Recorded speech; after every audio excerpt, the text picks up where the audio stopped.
Should I start with intro first, or who wants to? Go ahead, you're the host. Okay. You are now, anyway. Oh, wait, are we? I am live. I am live, yes. Are we doing? I'm live. Fuck eggs. Fuck eggs. Jesus. Okay, hang on. Okay. What a thing. Yeah. Prep work. Prep work. Welcome Today's, to the GM's Guide to GMing. Yes. Very professional. We're going to be in there. It's another notification, actually. So,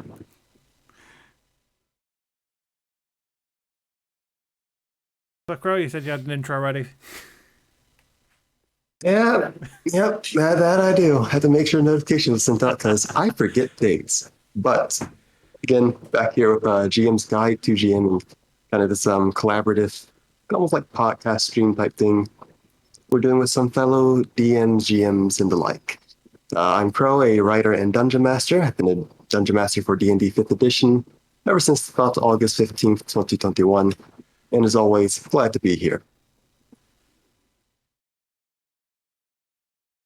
Are you going to pick someone else, or should I just start talking? Oh. Whoever wants, man. There you go, I've already taken that spot. I am Satyr Atlas. Most of my experience is with D&D 5th edition as a dungeon master, but I have got a bit with the Alien RPG and with Wrath and Glory. Again, mostly behind the screen, making problems for my players. Sounds about right. You didn't see me last time. I'm AngryMeatball. I started playing tabletop games in 2002, but I took a solid 3 years off where I didn't do a single thing, even thinking about games at all. So I consider myself a 15-year veteran of all sorts of systems. I came back to things once 5th edition came out, and I've been playing since then. This is an AA meeting, right? Yeah, basically. All right, fantastic. My name's Mitchell, and I have a problem. My problem is that I like to play tabletop role-playing games. Hi, Mitchell. Do I do the list again? Well, I don't know that we've got to. Okay. I wasn't here last time. True. I started playing D&D in 2013? Question mark? Might have been. Yeah, that sounds about right. 2012. No. Whatever, doesn't matter. Early 20-teens, and I have played a hell of a lot of games. Is the short version. That's great. I'm a dead commander. I've been playing D&D for well over 20 years now, and I'm an author and dungeon master. I mainly have done just Dungeons and Dragons, but I have touched a lot of other systems. Not in the incorrect context, like some of you degenerates would like to make the statement of, and whomever's respective chats. But I love doing this collab with these wonderful, wonderful people, and a satyr and Kermit. 3 of us are human, to my knowledge. I'm partly human, mostly goat. That's true. I don't want to oversell the people part necessarily, but Wouldn't satyrs be mostly people and a little bit goat? Isn't it just like the horns on the legs? It Yeah, you know, like it's that pick and choose moment. Then, Also, a satyr is a person, just not a human person. That is very true. no, yeah, True. you know what? I'm canceled. That's Already over. Would you look at that? damn. My Done. book will never get off Thanks the ground. for coming, everybody. We'll be back again next week. Thanks for the stream. We had a great time. Oh, I have to make a twit longer. Oh no. Okay. Anyways, I think- prep work. Yeah, I think Prep work time. that's a good amount of intro there, eh?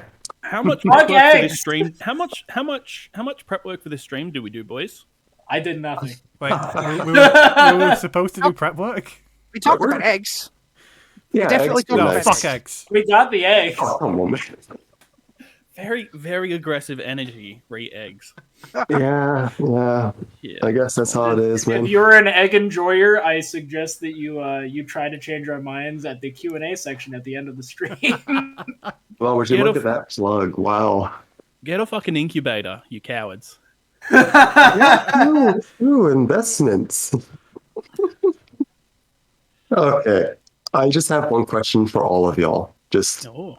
one important question. And it's something I've struggled with myself. Do y'all like prep the deities or gods if no one's playing a cleric or something? Because that can take so long and then it goes right down the drain. And I just keep prepping way too much sometimes. It depends Oh, heavily on the players you've got and the campaign you're running. So the campaign I'm running at the moment is set in ancient Greece, essentially. So the pantheon needs to exist whether there's a cleric or not. But I can also say how very much in a almost modern fantasy sort of one, or even your traditional D&D setting, if you've not got somebody that's actively digging for that lore, as long as you've got enough a framework there. Define prep like pre-made deities and pantheons, or are you talking like homebrew, or are you asking for a little bit of both? I would say, like, I kind of have this at two perspectives because I'm at the same time actually making a homebrew pantheon. And so that's kind of a really in-depth thing, but also to the extent of, like, how would those deities and gods interact with their cleric or their paladin, etc.? Because that can also be quite interesting. Okay, because I went overboard with mine because I have over Undead, 200. I've seen your streams. I think we should give you the most time to speak. Oh boy, let's go. But He's gonna take the most time anyway. If last time was anything to go. Yeah, I ramble. Do you really want to gamble on that? no, I'm saying Let's maybe go. you go last. Okay, So- I'm at the back of the bus. I see. Yes. Ooh. Well, because I mean, again, I've seen your streams. I've seen the documents you produce. We could probably block out a day just for this, for you to read just things that you've written, and we'll be here from starting time until the next day. So, Valid. That's fair. not to disparage, of course. Oh no, I get it. I get it. Like I have too much material, which is where it's like, because that's just me writing a campaign setting. My actual prep for a session is significantly less. It is a fraction of a percent less. Right. That in itself is Absolutely. a good topic. If the difference between prepping for starting a campaign versus prepping for a session, they're very Right, two and different that's- things. That's my question first, actually. Maybe in Crow's direction, are you asking for session by session when a player's asking for it, or do you mean before a campaign starts and you want to have some options for people to choose from? I would say probably more before. I mean, like, in that character creation state, probably after the session zero, like during the session zero, perhaps, when they kind of have the option to approach you and go, okay, I want to be like a grave cleric, but what god do you have in mind or in the world, and how did they interact and things like that?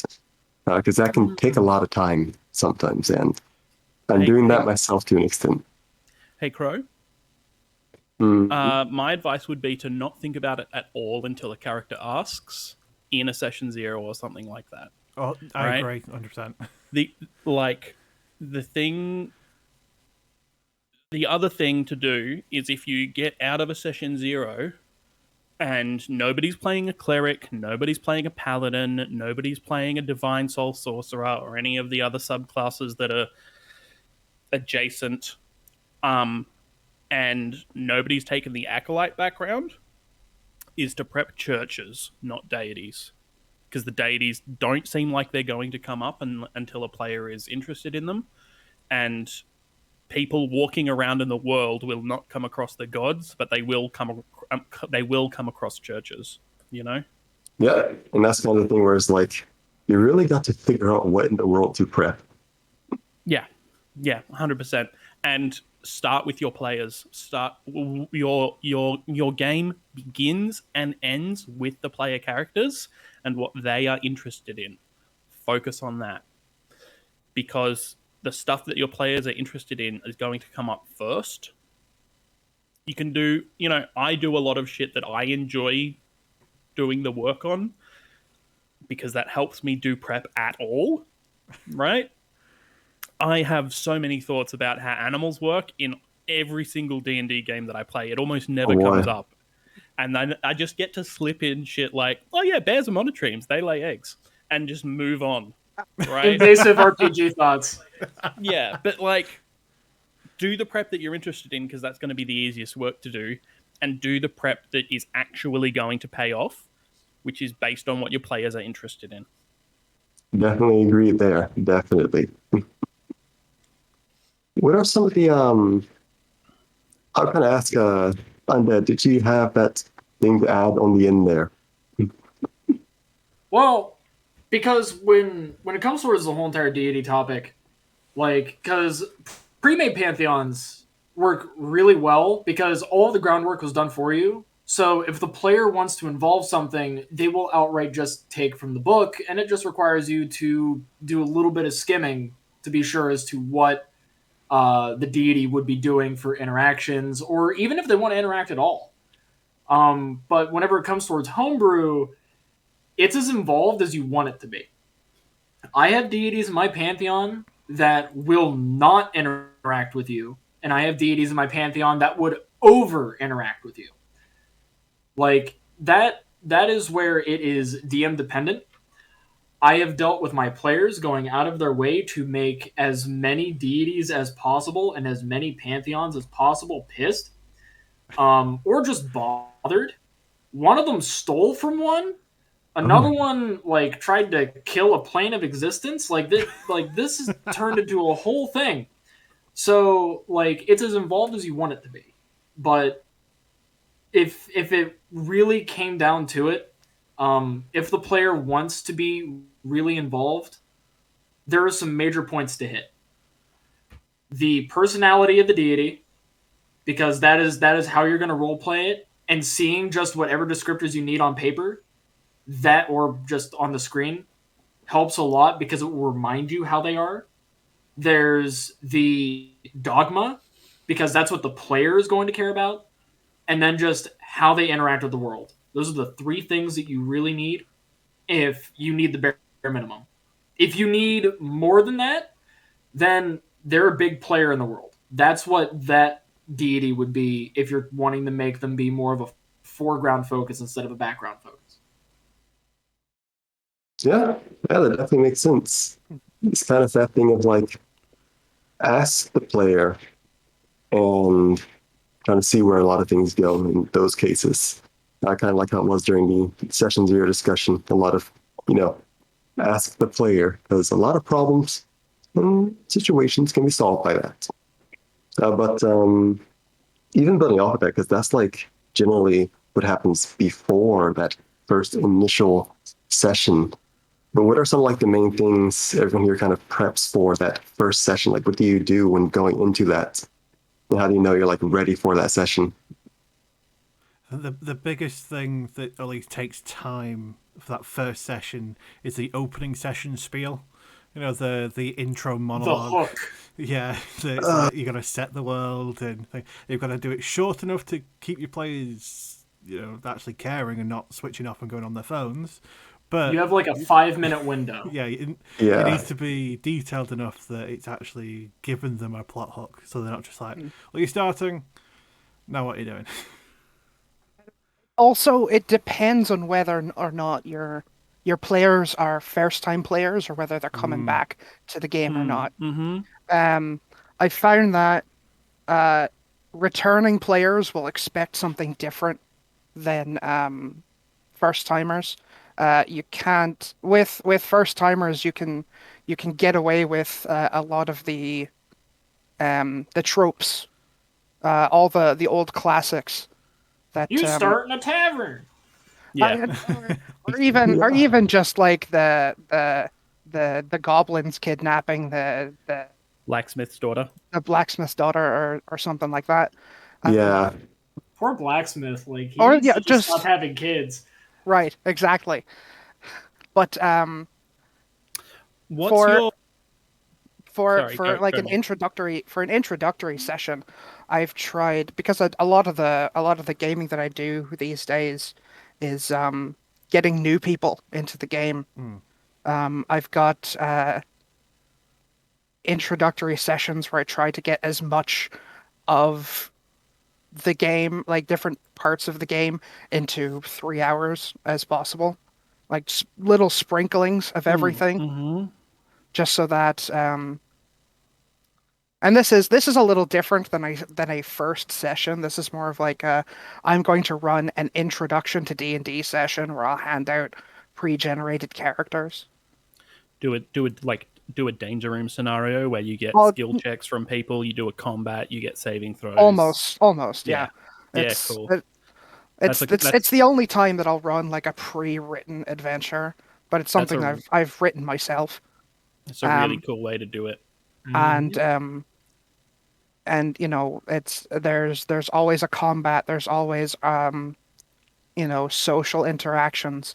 There's always going to be some amount of exploration, and I tailor pick the pre-made characters so that you know each class is going to get to do something specific and have their moment to shine. And if you've got there are aspects of that you can do when your players have picked their characters, and you've got your first session. You can sort of plot that out Yeah. for a real grabbing first session. Um, God. See, but I find that's that something go on. that's like a one-time orchestrating thing, right? That's Yeah. not something that you can keep up. That's like the one hook that you get in them, and then you just have to fucking fight them for the rest of the Yeah. game. You're putting the fire in my blood, Meatball, to just go get a whole bunch of randoms and go, okay, here's a 4-room dungeon, and based on which pre-generated character sheets they pick, those are what the 4 rooms in the dungeon's going to be, right? Yeah, If somebody picks the rogue, you're going to have a room with a whole heap of like locks in it and shit. mhm, Yeah, yeah, it's a lot like that. that's great. Love that. I've always found it more difficult to actually have that sort of tailored hook in the first session or two, because I find that players take a good few sessions to actually find what their character wants to be, from an actual how they want to play them, from role playing to actually mechanically. So I tend to find it's easy to have those spotlight moments a couple sessions in, but I can obviously, yeah, it's the difference between players that have got experience with the game and are confident enough to want to just do something light to begin with and then start getting more specialized versus trying to hook somebody in that's never picked up a dice before. From my experience, it's been done in like because I've been able to do it in 3 sessions. The first one is to set the tone, where everybody gets to meet up. They do their own individual things. They explore and interact with the culture and region. Then I proceed to provide action, sends them into the next session where now they are resolving the action. Next session resolves it. Now they're coming down from it. And then the third session moves on from there. How I did it was like I had them during the Festival of Love. They interacted with things because that was guaranteed social interaction. They basically fled from cultists. Now they're with a bunch of refugees. I'm now testing their moral choices. I'm testing like how they handle a high stress situation that is not combat related because these ships are low on food, they are low on supplies because they were there to get supplies. So now if you work, you get food. If you don't work, you don't get food. So now the players might try to be like, well, I'm going to work a little bit harder and give some of my food to some of the other refugees, etc., etc. Ship crash. Next session, now there's a divide. the crew versus the refugees, and you see where the party sides, and then from there you can set up your campaign, because now the party has designated where they are morally, how they deal with stress, and how they handle social situations, and you can prepare for them from there. That's good. brilliant. Yeah. Yeah. Because I like that say method. for prep, you need to. Granted, that first session, you're setting the tone, but it won't take long for your players to take that away from you. To change the tone Yeah. to whatever the banter is between that particular group, whether it's something fairly serious or just a group of murder hobos. But Yes. once you know that, you can then prep for it and then enable it and sort of play off it. So, And it's yeah, like having after that third sessions- session, you know how to do it. Yeah. Like you know how that party's going to be, and then you could just prepare ahead of time. Yeah, that's a really good way of doing it. Adapt and overcome. Right. Basically how it goes. Yeah, I've personally how I've had it as when I was like a player or something, because I am a player in like one more, and I was a player in another one. It was how our DM did it for that initial party for that first session was kind of you have like these almost mini adventure things that he prepped, where each of us did our own like kind of combat or puzzle or something like small and minor that we could survive, of course. And it let them see, the other players see like what type of character it was, a bit of their abilities, some of the backstory.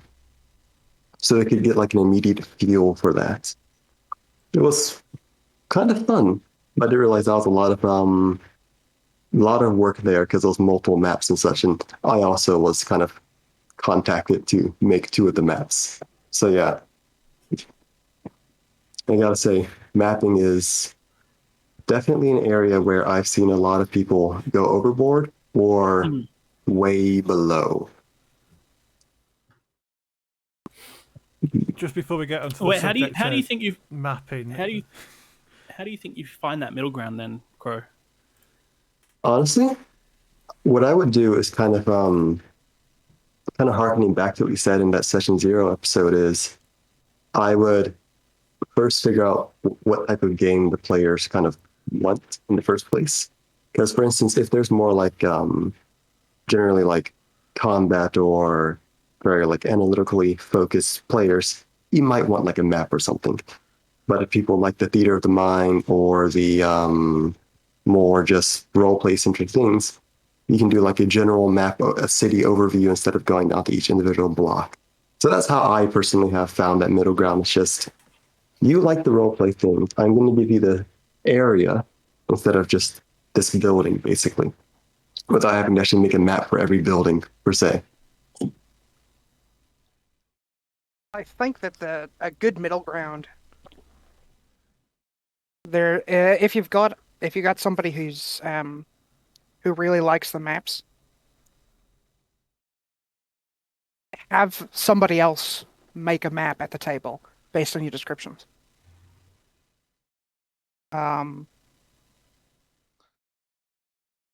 Especially when it comes, like if you don't have a map and if you don't want to put a map together, just let somebody else be a cartographer for the whole group and let them keep track of, everything. Yeah, I've heard of that. What do your in-person and your digital setups look like for running games then? That's a great question. Yeah, I was just about to ask how most people actually play their games. As I almost entirely run everything on virtual tabletops now, as most of my players are spread out. See, that's And maps are a lot right. more important on there. That's where I end up running into a wall because I'm almost completely digitally illiterate. I play almost completely in person. Same. Ah, I see. The great moment of 2020 took that away from my group. Yeah. And we never went I back. I tried for a couple of months. Um, I couldn't figure it out personally, and so a friend of mine ended up running a game for a little while mine was on hiatus. Um, and personally, the energy that I need to run a game just isn't there over the internet. Yeah. I need the sort of I don't want to call myself an energy vampire because I'm not. It's not as though I'm sucking the energy out of the room, but I definitely need to be able to feel Yeah. the energy coming off of the people that I'm playing with. I need to be able to hear that they are having side conversations with each other. I need to be able to hear that they're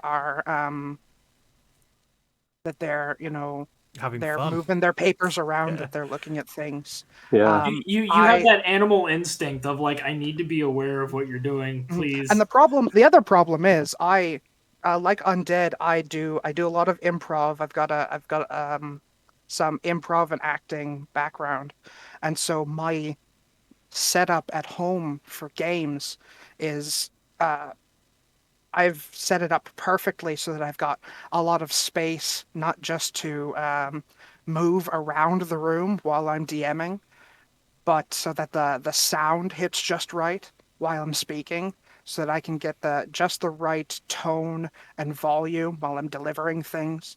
And I want to be able to not control the environment, but I do want to have the perfect delivery for everything while I'm presenting the game to whoever I'm playing with. I've got different lighting setups. I've got I've got various ways of changing the pitch and tone of my voice. I'll do various accents, and capturing all of that in a way that I feel would work the best for me personally would cost me computer wise thousands of dollars, and I I can't ask anybody else in my group to, shell out for more money to buy audio and visual equipment either. So I kind of feel called out from that. As no, I have, I've spent a lot of money on my own setup specifically for D&D. but no, you guys, that's what you do. You're Twitch people. I'm a horrible. Oh no, Twitch people. got sod all to do with You Twitch. sounded like you were wow. trying to hold back a slur then. I am a horrible. I'm a horrible pen and paper troll who is being. You've got all of your nice icons here. I'm being represented by Kermit with a gun. That's the best. It literally says behold. That is perfect. Behold. Like, what There's does that make me? Like, I'm all like IRL. Like, I only run IRL. It's just I do a lot of my like book writing on Twitch. It's like, and obviously I'm part of this streamcast with all of these lovely people, including you, and you're like Twitch people. You're I'm on sorry. Twitch now. I had to get a second-hand headset from my sister to get in on this. Hey, that works. Meatball finally gets to say his piece. Yes. I've only just joined you people in the 21st century. Welcome. It sucks rough. here, by the Shit, way. go back. Yeah. Run. It's Run while you rough, still man. can. Yep. But no, I don't actually mean to. I don't actually mean to call anybody out. Oh, we're just anything. taking just jabs. taking It's piss. good. No, of course. This is the angry part of the meatball. Oh, there it is, dude. Oh, we're getting into the sauce now. Of course, absolutely. But no, yeah, it's just not. I can't. It's not. I'm not a technologically sound person. Caveman And meatball. That makes sense. and anybody who can make that work is a wizard See, to I'm me. the complete opposite. In that I'm a cleric. I have no idea how I would run D&D without all the Roll20 special tools and stuff like that. How people still run it with pen and paper Now that's actually a skill. Right? How Like, on I earth mean, do you keep track of whiteboards. turn orders and Just positions whiteboards. on a They're map? they're And, like a Whiteboards are amazing. lifesaver. Here's a fun tip.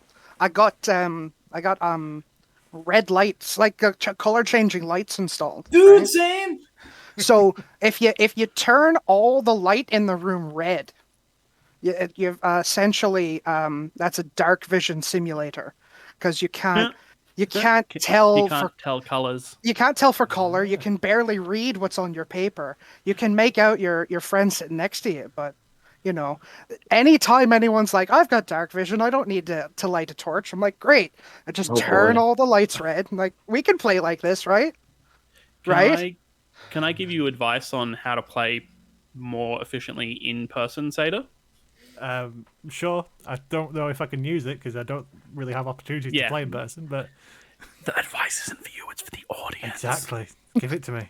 Um, I want you this. are more than there is more than one person at the table, right? Don't feel like you, the GM, has to handle absolutely everything. Pass it off to the players, right? Uh, get one of the players to track initiative, right? Because after the first round of combat, We'll the draw your players maps for you. the players already know what the initiative order is, and if they're tactical at all, they will be writing it down themselves anyway, so they know whose turn goes when relative to the bad guys. Just get them to track it all together, What right? kind of super genius players do you have? I struggle to get mine to read their character sheets, let alone keep track of combat. I am the one of the players that keeps track of combat, right? Thank I you. keep track of how much damage join my has game? been dealt. Yes. Thank Tracking you how very much damage much. has been dealt is also great. We had a great one where it was our party versus one guy who was really super tough, and my player flies and has Thorn Whip, right? So you Thorn Whip him straight up into the air, he falls and lands prone, and the turn order worked out that I went straight after him, so he gets up on his turn, and then I Thorn Whip him again. He's prone, everybody has advantage, and it was just like four people kicking this dude while he was down. And you don't get moments like that if the players aren't tracking initiative themselves anyway. It makes them more effective tactically as well as making it easier for the GM. It's also really nice when the players know that, like, just because it's flat for your vision, it is 3D. Like, you need to think in 3D. Because it Yeah. really helps when somebody's yeah. like, well, if I cast Fireball, I'm going to hit my friends. And it's like, well, if you aim above them, Yeah, you'll hit the enemy. love to fly. Not a lot of flying. Oh, the problem with that is that D&D is a non Euclidean space. Non-Euclidean. So circles are squares. Unfortunately. That is so weird. Like, Yeah, it makes because sense, but like, what? the diagonal across a square is the same length in D&D terms, because diagonal movement does not cost you any movement. So the diagonal across the square is the same length as any of its sides. So if you draw a circle, the circle will be a square. Yep. Well, that's It- why the hexagon is the superior shape. Hexagons are the bestagons, yeah. Oh, okay, Them's okay. fight I'm over here words. using squares. Like, Yeah. Hexagon believers in the chat. I need to start using some hexagons for some things, honestly. I do love how we were Especially talking about prep work, and now we're talking about shapes. I mean, this is your prepping your maps, is what this is. Well, Yeah. no, Yeah. exactly. You can. I've got Chessex, I think, makes the dry erase or wet erase yep. maps in vinyl. It's got squares on one side, hexes on the other. I can't remember the last time I touched the square side. It's the hex grid.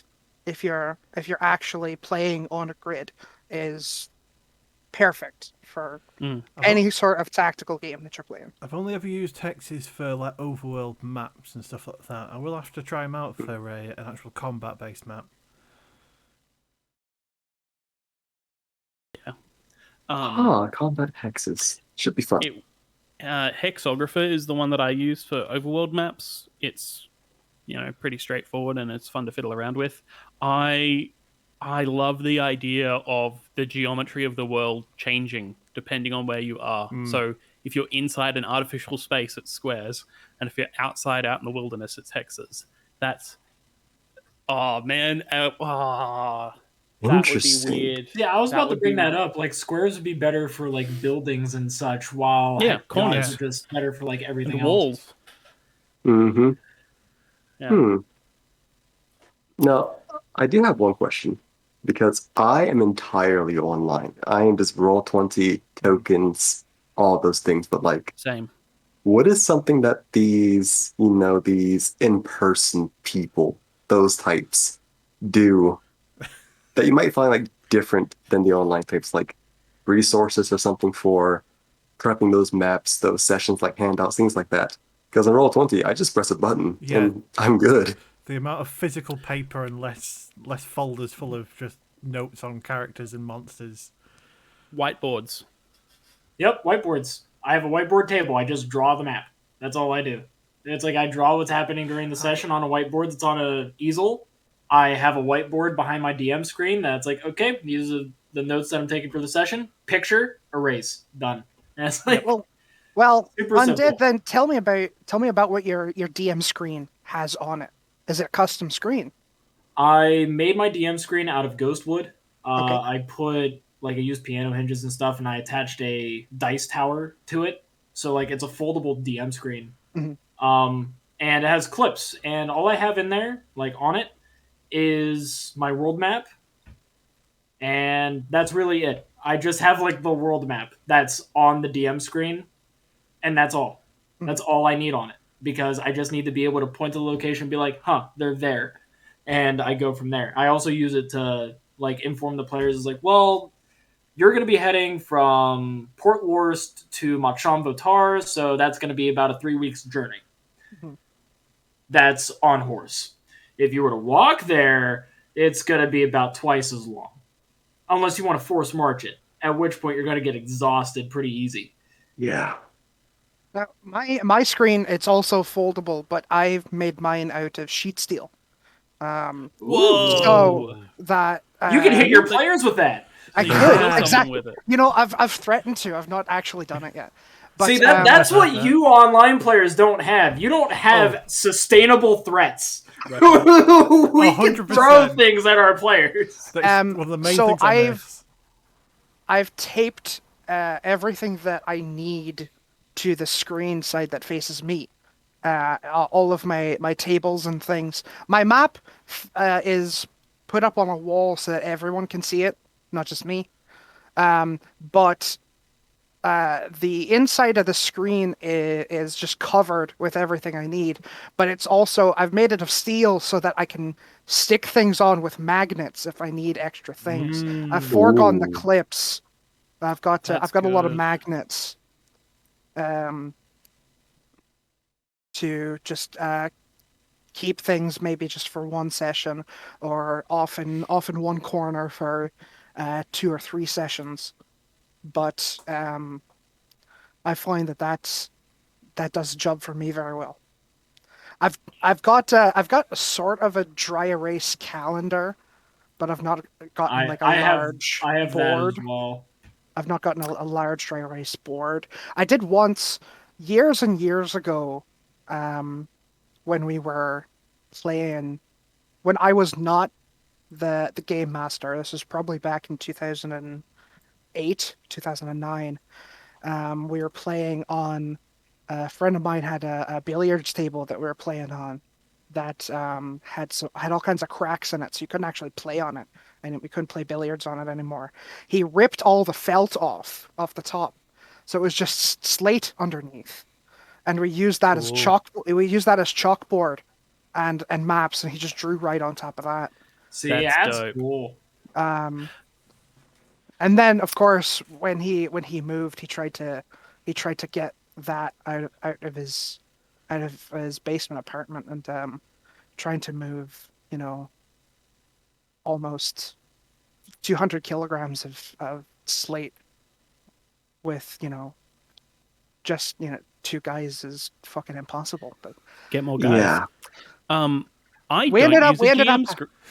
Oh, I don't use a GM screen. Heresy. Well, No, like I mean, because yeah, I don't think I've rolling in used front them of your for a while. players is fine. Like I that- love to roll in front of my players. I'm also a horrible gremlin, and I get really excited when things go badly. Oh, And no. that's mostly because players are so risk averse. So rolling in front of the players, I find really freeing because I don't get oh yeah, sure, doesn't happen. I have that, and my biggest principle as far as D&D prep and GMing goes, my golden rule is if it hasn't happened on screen, it hasn't happened. Right? Yeah, that's So fair. no matter what prep I've done, it can all get thrown away in a moment's notice if what happens at the table goes in a different direction, you know? So, like, I might have notes in my prep and people's names and who they are and what they're like, and if stuff goes sideways at the table, I'm ready to throw that away at a moment's notice. So this Yeah. is why I only ever really prepare two things when I'm doing a session prep. Maps, because I'm using Roll20 and I actually need to put all the pieces together, and mechanics, and everything else is just reaction to what the players do, because there's no point in, as you say, putting together this idea of, oh, they could go and meet this shopkeeper and go on to this sort of little quest, and then the session starts and they just walk the complete opposite direction. You're like, well, Yeah. Right. there was an hour's worth of prep just disappeared. So rather than doing that, I'm Well- just like, oh, let's react to what you do. Well, it's also reduce, reuse, recycle, right? Reuse stuff that you've used in other games. Reduce the amount of work that you're doing overall by prepping widely and not deeply, and recycle stuff that you've used before that you've done prep for and didn't get an opportunity to use. Right? That's got to be my 3. Like, if it hasn't happened on screen, it hasn't happened. Prep widely and not deeply, and reduce, reuse, recycle. But yeah, like maps and combat encounters are the big ones that are a lot harder to. Does everybody know about koboldplus.club? Not off the top of my head, no. I thought it was Kobold Press. Yeah, it's Kobold Fight Club. Yeah, it's Yeah. Kobold yeah, Fight yeah, Club. like- Oh, yeah. Yeah. I've heard of that one. Yep. It's so good. Like, I don't do combat encounter prep any other way. Challenge rating is bad and dumb and doesn't work. Yes. Yes, exceptionally bad. But if you use the rules, it's Wizards of the Coast's fault that this encounter is fucked, not mine. If you play the game It's not my exactly, fault you're dead. if you play the game exactly as they intended it to be played, it almost works. Yeah. But then again, nobody wants to play the game exactly as they intended it to be played. I tend to find that once you've got a couple of magic items, CR doesn't account for magic items at all, so you can throw more deadly encounters at the players and it be fine. Which is really, really fun because you go, I'm gonna fuck them up now, and then they just have an absolute blast smashing everything, and Yeah, I've seen that happen. Yeah. Yeah. it's fun both. It's fun for everybody. Oh, yeah. I love giving encounters to my players to where they can trounce it. Like if they can decimate an encounter in 1 to 2 rounds, and like I just see it's like, man, we're really strong, and it's like, oh yeah, you are. Yeah. I'll hate you later, but Oh, woo. yeah. I do like to make my players feel strong, whether that's by 100%. just throwing up against a bunch of little guys. So you have because they're a party heroes. of level 8 against like a group of just normal soldiers, and then just one turn everybody's dead.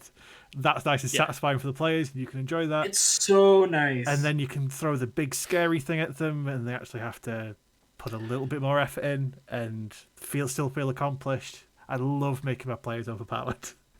It's a great way to trick them into using some of their stuff as well, right? Yes. Because any spell slots that they use, just feeling really big and really cool and really powerful, is spell slots that they don't have later on with the actually difficult encounters. Yep. Which there was thing that I wanted to mention earlier. This is a golden rule that sadly I have not used enough, but it is something that is a great aid to any and all game masters. When the session's done, ask your players what they intend on doing for the next session.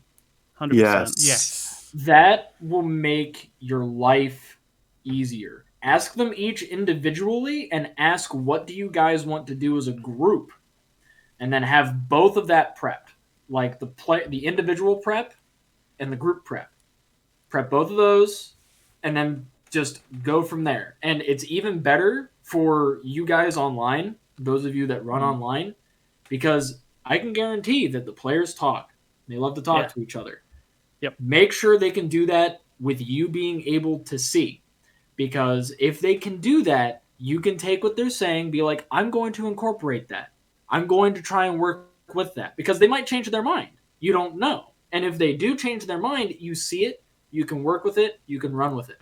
It just makes your life way easier if you do that. Can I turn that up just a little bit? Can I Oh turn yeah, that absolutely. up just a little bit? Yeah, just a little bit. Write that shit down, and when they do what they set out to do, give out inspiration. Yep. Right? When they get that done and they tick that off, what do you want to do next session, and they do it, you give them inspiration, because that will create a follow feedback through. loop. That's follow through. People don't use inspiration enough. I've always changed it to a different mechanic. I do not like inspiration. That's Inspiration because so interesting. It's so poorly implemented. That's the thing. It is so poorly implemented. So I want implement to it better, because it's one of the few things that we have as GMs to encourage styles of play. Use it. Like, it's so many other games have an end of session thing where, like, or XP works differently to encourage styles of play. Right? If you do this thing that this game is about, take XP at the end of the session, is a classic one that you see everywhere. And D&D does not have something like that.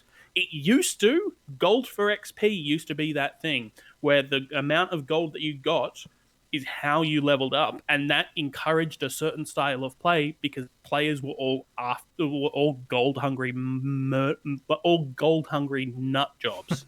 D&D does not have that anymore. Give it to your players, and because XP is so weird, and it's because of that legacy of gold for XP, so you needed a lot of XP to level up. Inspiration is the closest thing we have for that. So the way I do it in my games is that at the end of the session we have these sort of wrap-ups where we'll go through and sort of tick a couple boxes based on what people have done, and one of them is, did you do any memorable moments that would be worthy of essentially a mini feat?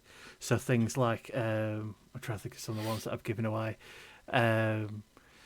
Changing the damage type of an attack, or giving the ability to cast light or daylight or something like that. Based on, during that session, a character used a similar ability or used something related to it, so that moment then carries on for the rest of the game, or at least the memory of it does. The term I've used is epithets, is what the actual term and the mechanics I've made for it, but we'll get more into that if we do a homebrew themed one, because this is supposed to be prep. But that's usually what my prep is writing those mini additional features and rules based on what the characters did the previous session. That's really interesting. I'd be worried about rules bloat, but that is pretty cool. Yeah, you do need to be careful of giving them too many abilities. So sometimes you just go back and sort of tweak up old ones instead of completely new ones. But you don't want to 4th edition it. It's also entered into the whole make your players as overpowered as possible, because it's fun that way. Yeah. Yeah, overpowered characters and just the overpowered players. I love seeing it. I really like seeing it. It's easier to balance and actually manage overpowered than underpowered players. I love reminding them that it's like, listen, you have this, but remember, whatever I give you, the enemy can have. Yes. Yep. Yes. People, give them all the big for some reason, they never toys. expect it. Oh yeah, give your big bad evil guy a magic weapon or magic item that's just like a Darn's Instant Fortress or something like that, and they'll just never see it coming, because it's like, wait, why do they get one of those? It's like, where do they get it? It's like they're Exist. using the magic item before you can. Right, like they exist pretty frequently in the world. I mean, if they've got as big of a hoard as they do, and there's 17 blooming bags of holding, then so can the bad guys. Yeah. Now, honestly, like just even hearing each of those kind of those experiences and differences, I'm almost tempted to play in person at least once. At least once. It is I want to. D&D at its core is a social game, and it's all about reacting to everybody else in this sort of group of friends, creating a story together. That's so much easier to do in person. Have you not ever played in person before, Khrow? No, never. Wow. I started in 2018 and we've always been online. So Yeah, wow. It is fun online, but it's a very different experience compared to in person. yeah, it definitely sounds like it. If I was to do games in person again, I would mix the two. I would sort of have a laptop behind my DM screen just to access Roll20's help, but then still be able to physically see everybody else there, because that's the bit that makes, I think, the biggest difference is just being able to see everybody else and react to everyone else and read each other's body language and so on. Yeah, makes sense. And even just with that in mind, it's like I would really be interested in knowing just like what are some of the types of tools and things you use to help with that prep work you do for those first sessions or whatever session anyway. Well, I'll say that just helping me prep for my game in general, not even just a first session, I watch other people's prep work on Twitch. The Twitch people. Yeah, Twitch. Yeah, I Those steal Twitch people. I Those steal freaky, ideas freaky from Twitch all of you horrible technology gremlins. And you know, I try to I do my best to leave some good ideas at the same time. But no, I'll be the first to admit that having access to YouTube and Twitch in particular are fantastic for being able to run the game. It used to be that back in the day, if there was one guy who had one good idea and 100 shite ideas, you had to sit down and play with the motherfucker first to sit through all his bad ideas to get through the good one first. And now Oh, yeah, you've got a nice bit of separation. the fact that there is an active D&D community online when it comes to just, let's say, prep work, coming up with new ideas and adjusting your own ideas, that's the thing. Yeah, I can imagine it's a completely different environment now than it was even 5, maybe 10 years ago. Well, for role-playing. Undead, I'll ask this of you as the longest player here. How do you think that the community's changed since you started? How do I think the community's changed? The thing is, it went from being something that came off as incredibly cringy to play. It's like, okay, you play D&D, like, okay, you're an outcast in mainly high school, like middle school and high school is what it was. And eventually, and it was weird. It was weird because I paid attention to the transition. The moment that, like, and it's odd for me because it's when Critical Role, like, it was before them. That was, yeah. That was the odd part, was it was directly before Critical Role because it was Overwatch leading into it. Because people found out who Matthew Mercer was and they're like, oh, he's hot. And then they, like, no joke. Like, it's like, oh, Matt Mercer's hot. I like this. I'm going like, and then they proceed to follow him. Yeah. Just somebody, I saw that happen. I love it. somebody at their computer. And then they follow. And then they follow. Somebody at their computer with their head in their chin, looking at a crispy JPEG of Matt Mercer, going, I like this. Yeah, and then they follow through. They followed Yeah. through, and they watched like all of his little tidbits, and they're like, here are the facets of his life, and then they go into it. Weird. Matthew Lillard plays D&D. Like, we have major celebrities that are weightlifters, actors. They play D&D. Like, Vin Diesel plays D&D. Like, and then it's Wait, what? their fans that got curious. Yeah, And Vin they Diesel watched. is like a Vin Diesel's like a what's that Drow Ranger with the two swords and the panther? Oh, Driz, yeah. Yeah. Chris Durden. Yeah. Vin Durden. Diesel is like a Dritz wannabe. The Riddick. He Yeah, I can see that. I can see that. But like that's what it turned into. People paid attention to the celebrities. They wanted to pay more attention to their hobbies and their interests, and they moved on from there. Not that many people know that Terry Crews loves working on computers. He works on computers. Like, you find these things out, and then you become interested in it too because you look into it.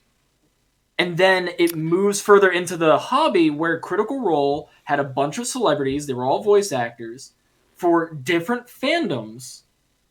And then everyone jumped on board. And because I'm not going to be a grognard about it, because there are people that hate that D&D became popular. They're the hipsters of D&D, and I hate that they're the hipsters of D&D. Like, I love that they're in the community because they have wisdom to confide into.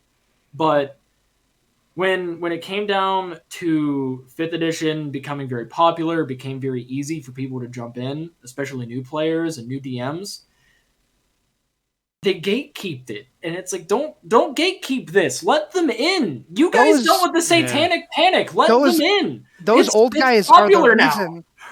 Those kind of old guys are the reason that I was gone from the game for so long, and I didn't come back basically until we had an influx of new blood, new ideas, just a wellspring of new creativity. You know, and it was nice. It was nice that like people were in the community. Like, there were more people that were playing D&D because that's more games you can be in. That's more people you can run for. Why are you mad? Why are you upset?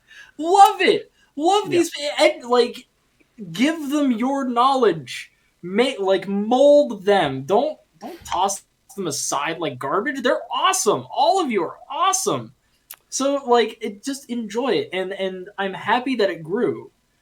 I'm one of the few people, well, I can't even say few. I would say, like, I'm part of, like, that middle ground where, like, I enjoy all of it. I do. But because I'm stuck in my ways of playing purely 3.5 and trying to move into 5th edition, like, I'm trying to learn.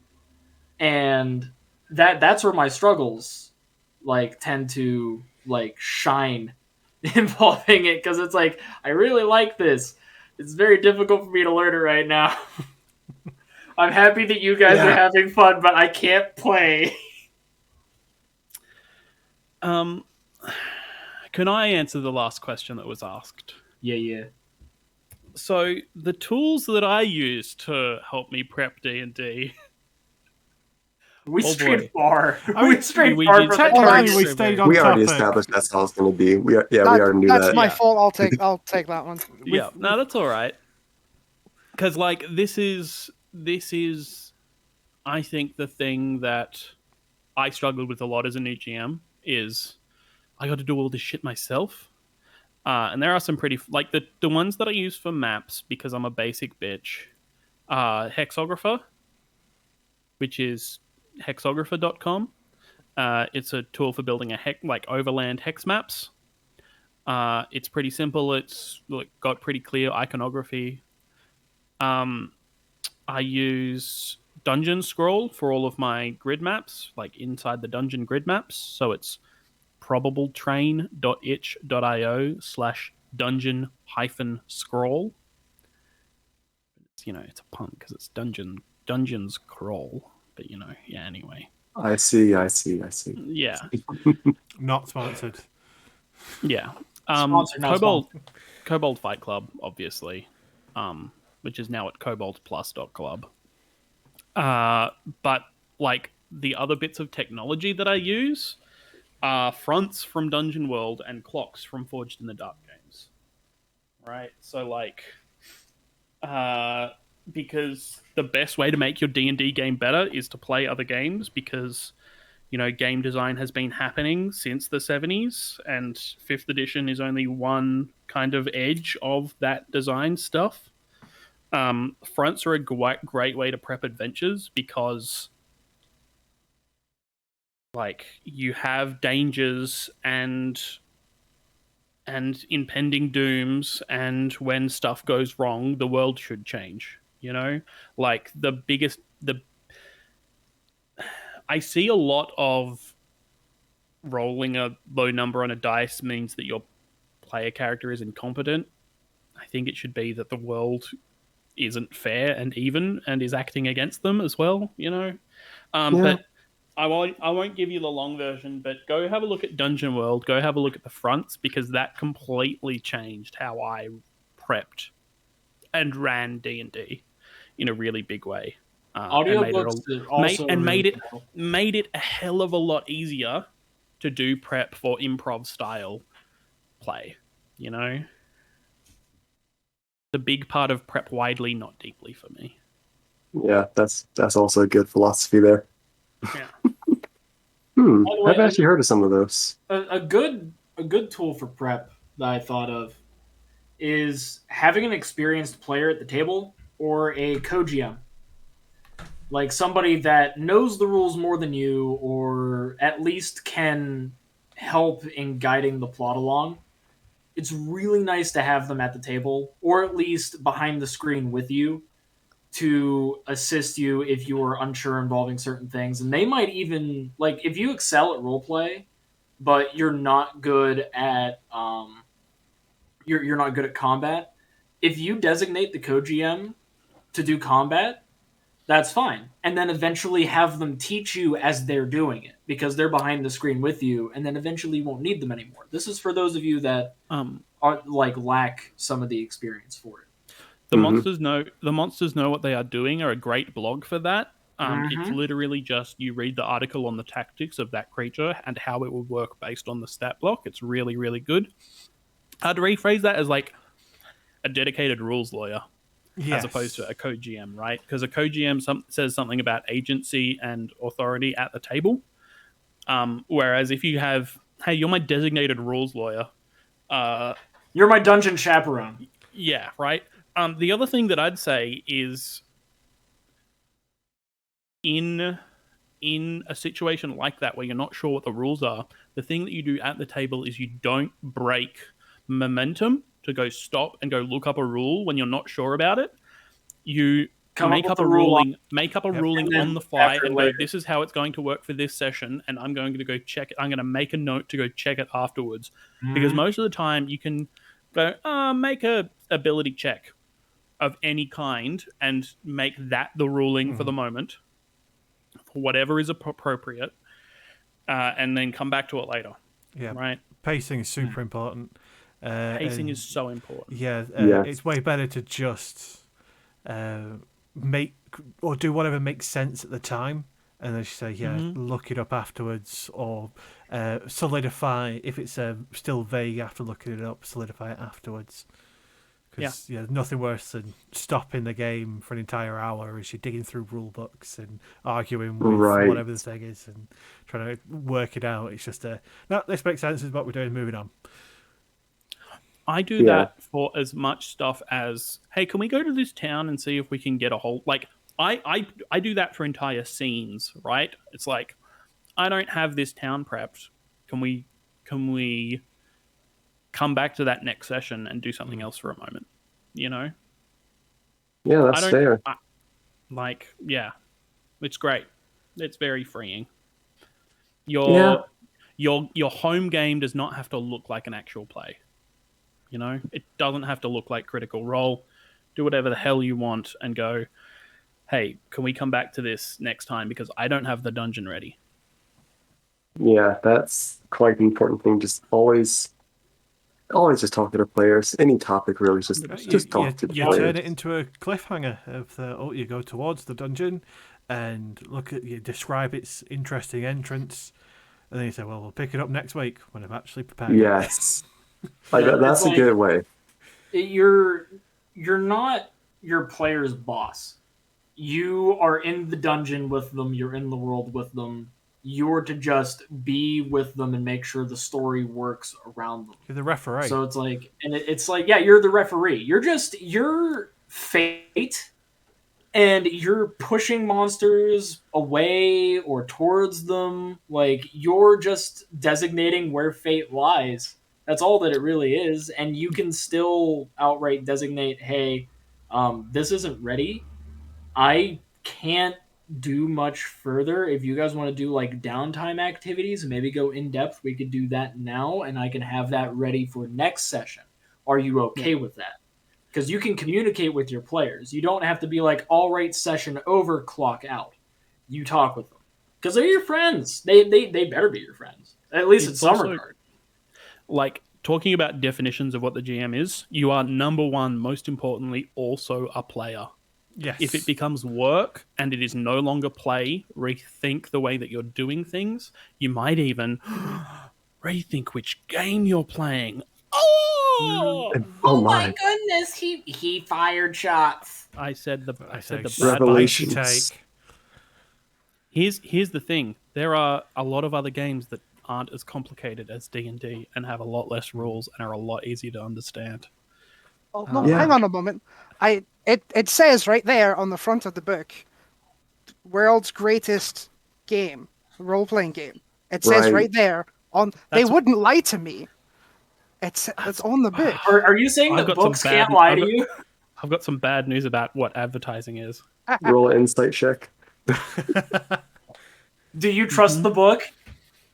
No. Absolutely not. It does have a nice cover. I'm just saying. It's good enough for me. I've never really tried any other systems though. Like, That I is want to try Pathfinder. a good way to do some prep, especially if you're building up towards a full campaign, is to read through other rulebooks and other game systems. I would love to play another game with you folks. Just run something else with this crew.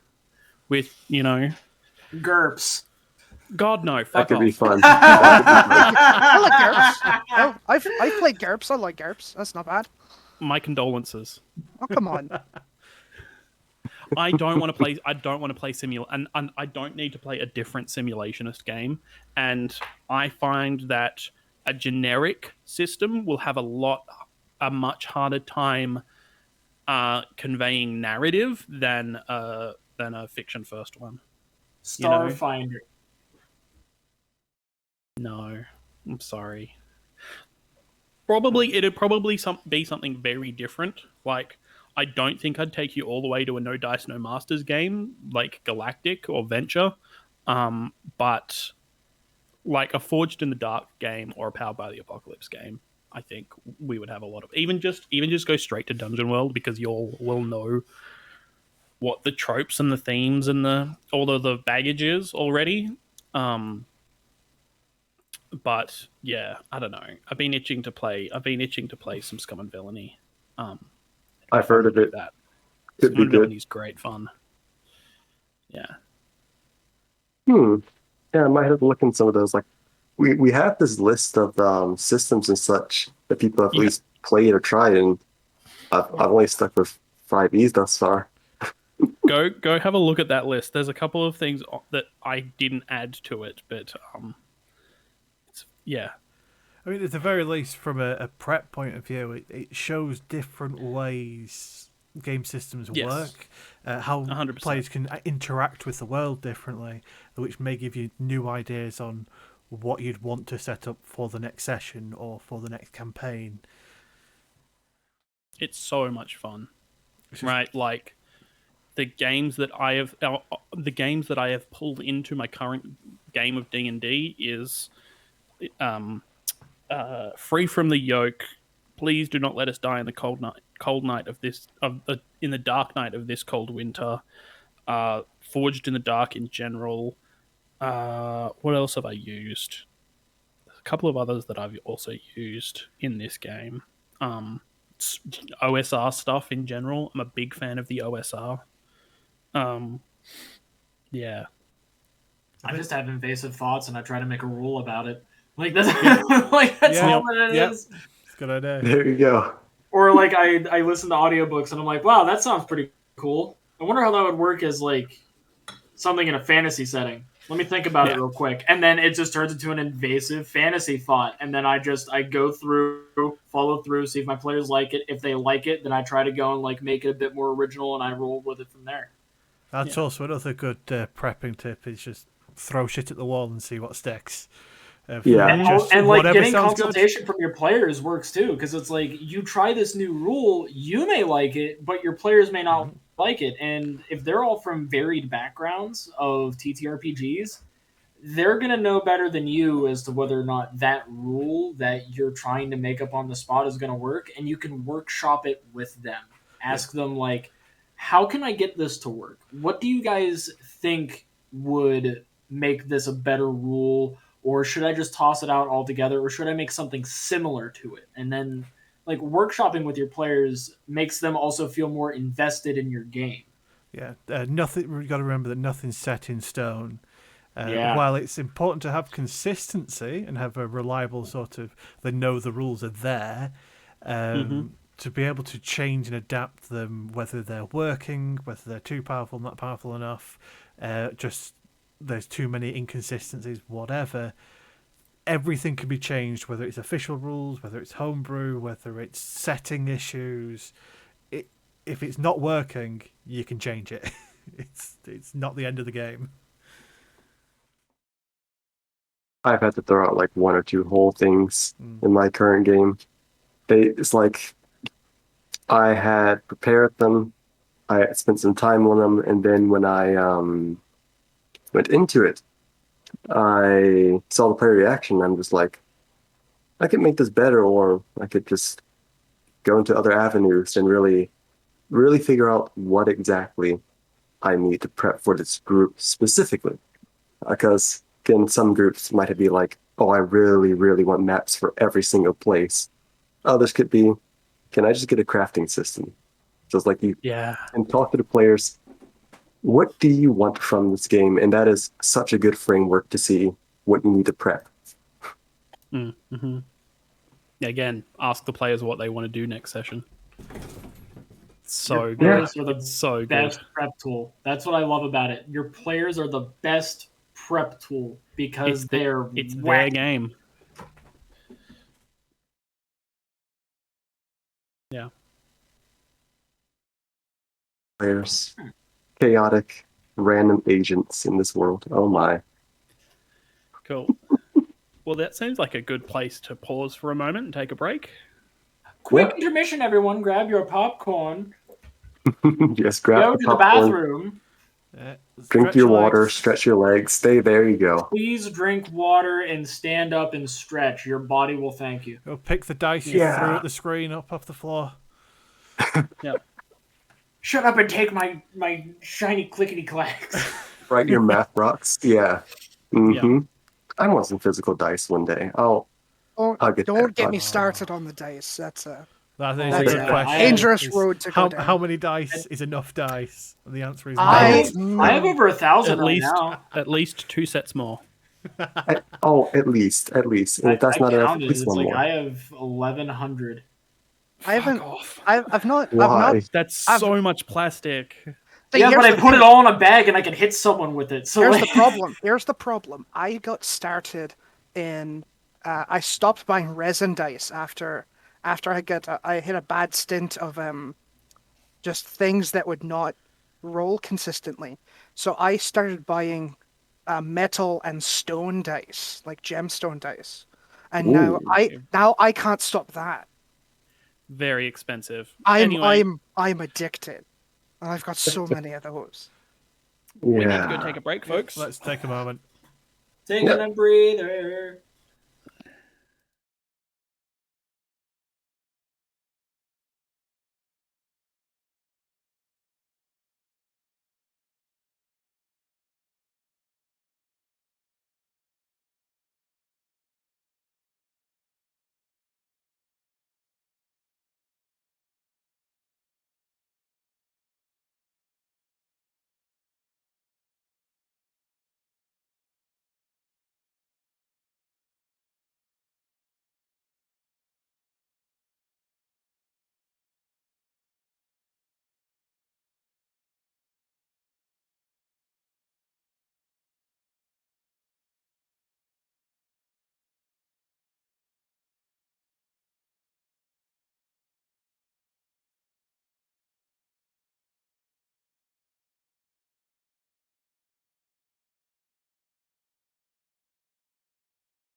Okay, Yeah, we're so back. welcome back, folks. Refreshed, dice off the floor. G'day.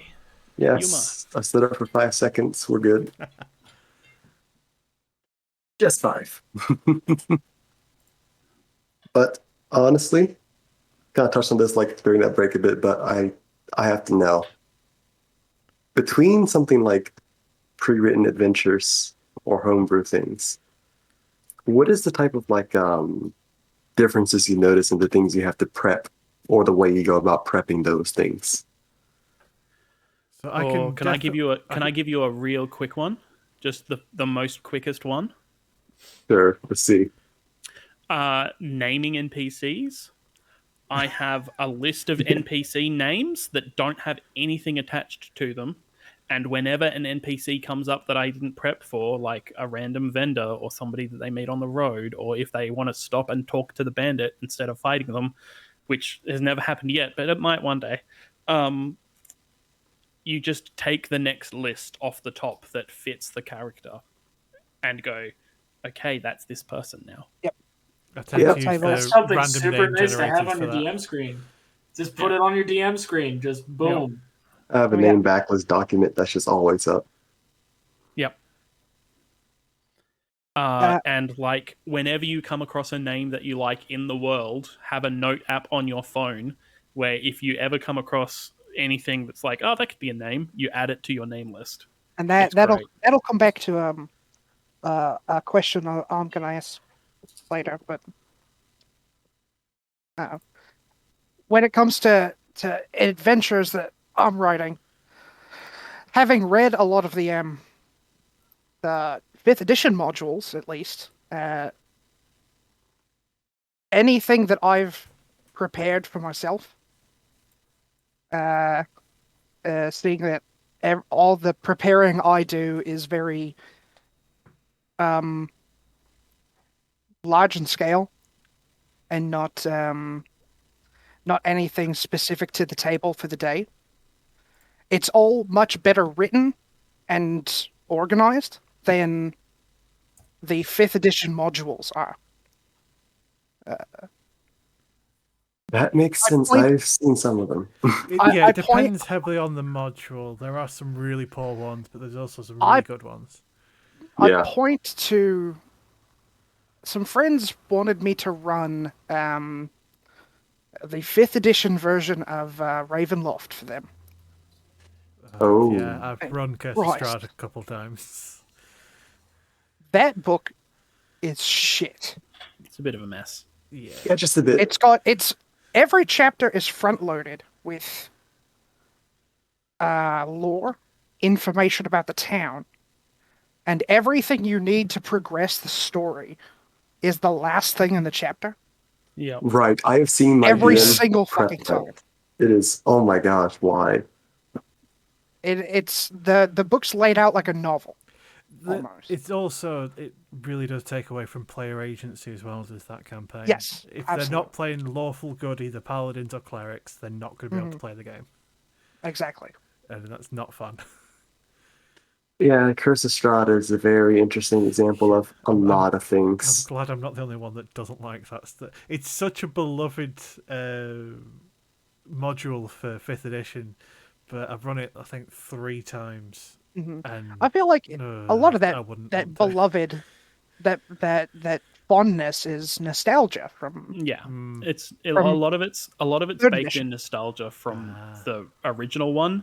I want it to be good so badly because the idea of the Taroka deck and like Yeah. the GM doesn't know where all the shit's going to be until the campaign's already in the works. I want it to work so badly, but it's so much work for the GM. And Yeah. like so much of it is presented to the GM as this is what the history of this place and the lore is, when for the players to be able to find that out, it needs to be given to them by an NPC, and they don't really give you a lot of options to do that. Yeah, especially in That- certain places. Yeah. No, that being said, if I'm doing my own, if we're campaigning in my own world, doing something that's not been pre-written by Wizards of the Coast, I am still going to do an outrageous amount of work. That work is not necessary. That work is for me. I do it because I enjoy doing it. This is not. I'm not telling anybody who is watching or listening to do this because I understand that I'm a crazy person. We've covered this. The way that I will set up, say, just a country that my players are interacting in. The module might give you the road that they're on, descriptions of everything, like blocks of text to read out to them, and everything to expect on the way there. Maybe a couple random tables to roll. And it'll tell you exactly when they do this, this happens. When they do this, this happens. And there's no real wiggle room. No anywhere. wiggle room. Yeah. What I That's my do, issue with modules too is like they don't offer that much wiggle room. what I Mhm. do is I will, if I'm designing a country and I put them in a city, I know the characters that are important to that city to continue functioning, and I know the characters that are important to that country to continue functioning. And I build it like a playground. I know how things would continue in a steady state if the player characters were not there to interact with anything at all. And I understand the NPCs that I place there well enough to know how they react to things. Yep.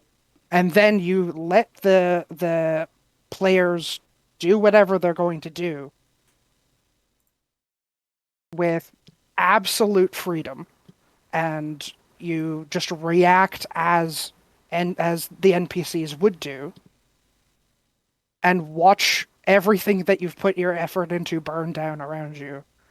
And you have to learn to cackle at the flames the way they do. I see. That's where Yeah. I would usually say, because I've only ever really run pre-written either adventures or settings, and that's one of the main benefits of them, is that you're not precious about them.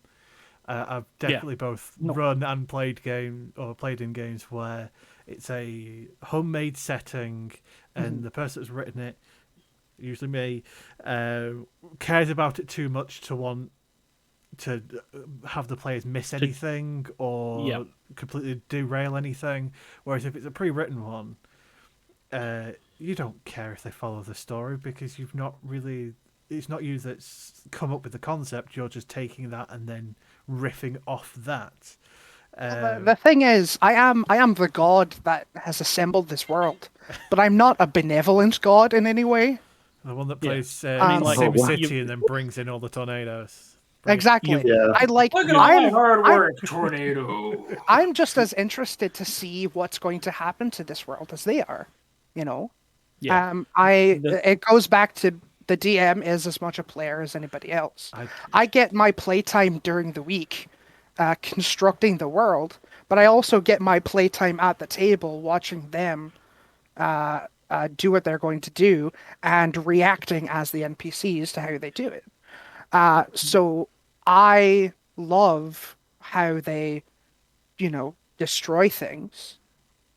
I've likened it to their just they run around smashing things and making noise, but eventually you hear a symphony among the chaos. And I'm Nero with a fiddle in the streets. Yeah. Completely lost my mind. The thing to do is figure out what happens to the world if the players do not intervene, and use that to figure out what happens when they do. You don't figure out, well, if players do X, then Y. If players do A, then B. If characters do 1, then 2. You figure out what happens if the players do not intervene here at all. And from that, it should be easier to, in the moment, when the players do the thing that you did not expect at all, to know what happens next. It's because running your own stuff is very, very different from a module, and I don't think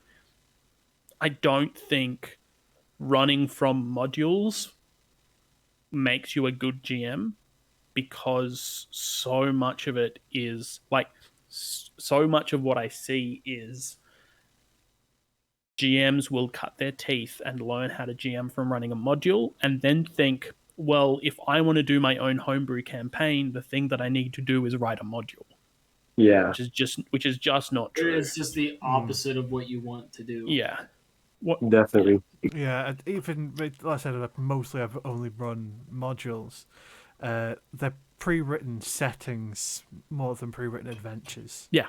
Yeah. Take the settings, take the themes, and maybe a couple of the side quests and stuff like that, and NPCs. But it's a setting, it's a theme. It's not, you don't have to follow it in order as it's written. Yeah. You Like, can't take 'cause any of the modules as written and run them without changing anything. They just it's wouldn't not work. like Yeah. Wizards of the Yes. Coast is standing over your shoulder going, "You better be running it the way that I wanted you to run it." I'm Right. not liking the fact, like, don't change that. No, they're supposed to go here next. Take them there. Do it. Describe Fuck it. off, to me. Watsy. Read the things that I wrote. like, Yeah. stuff like almost that. guarantee- Like, I can 'cause almost that- guarantee that Chris Perkins would be a little disappointed in you if you're not fucking about with everything that's on the page. yeah, exactly. Right. Like, pretty sure. And I'm currently running Lost Mine of Fandover for another group, using it as Act 1. Yeah, I'm using it as Act 1 for my homebrew one, kind of just establish some things. And How do you they find that never do one? what I Actually, expected. how do you find that one? Because I've read Ah. through parts of it. I've never run it myself. Honestly, quite fun. A lot of the antagonists are just, I personally find them quite whack. Like the main two throughout are, for instance, the campaign or module thing ends around like level 5. The final boss is a CR2, okay? They don't give him any minions in that Yeah. area. Wow. He is a CR2 final boss with like 1 or 2 abilities, and a lot of the elements that it leads up to I find kind of lackluster. So I'm reworking quite a few things. For instance, turning that final boss into a Drider, just to work up some interesting things. But I have noticed though that Lost Mine of Fandover is kind of the opposite of Curse of Strahd in some of those ways, where it gives you like one paragraph. Here's the story. Then it goes, here's everything in this area. Here's what the players can learn, and then here's the lore at the very bottom. For instance, in some cases, and it's been a great experience so far, honestly. If I were to recommend that sort of, because Lost Mines of Fandelver is very much a beginning or a starting campaign. I've run Dragon of Icespire Peak twice. The one from I think it's from the starter set, or it was the second beginning one that they did. Yeah, I think so. Yeah. That is, especially for new DMs, is really good. For DMs with any experience, it's awful because it's very handholdy. But if you're still learning the mechanics and aren't confident enough to be able to manage everything, it does add a lot of hints on how to improvise certain situations, descriptions for places, how to sort of balance out encounters, stuff like that. Even doing things like adding in non-combat ways to resolve combat, so being able to talk your way out of it or hide or so on. I want to play that still one day. I just want to play it one day. It is very traditional Dungeons and Dragons, as there are dungeons and the main boss is a dragon. Wow, that's Both of them. revolutionary. It's That's a little on the nose, don't you think? Maybe just a bit. You gotta have both. You've got to have both. Yeah, like at least once you gotta have both. Like, come on. It's a thing that I constantly do if I'm running for new people, is I'll put like a dragon wormling in the first thing that they do, Oh, because that's what you come for. It's- You know, yeah. there's a dragon here now. Watch out. We're not playing Treasures and Tarrasques. We're playing Dungeons and Dragons. You're not playing Taverns and Tieflings. Because if you let them, that's all they'll do. I know some people are probably playing Taverns and Tieflings, I'm just saying. But yeah. Yeah, and they should play different games. They should play other games. That's what I'm saying to them. If you're playing Taverns and Tieflings and not Dungeons and Dragons, there are better games to play for you, I promise. Yeah, probably, yeah. Honestly, I found it quite freeing to see that difference between module and pure homebrew. Yeah. It's very interesting to see how like something's obviously very written. This is a product that's put out to mass appeal. Yeah. And then you have, I'm making a game for my players, my friends, in my group. Such a big difference. I've had to prep so many like different aspects. I've had more maps for my homebrew one than the Lost Mine FM that were for instance. I don't have too many maps for that one. And just because I know this group, they kind of like that theater of mind just a bit more than my other one. So again, comes back down to that. Know your group. Yeah. Your prep will be generally easier. What you're running, it's always going to be tailored to the people playing it. Yeah. 100%. Do we have any questions for Q&A from the viewers at home? Yes, if anyone has any questions, do feel free to ask away.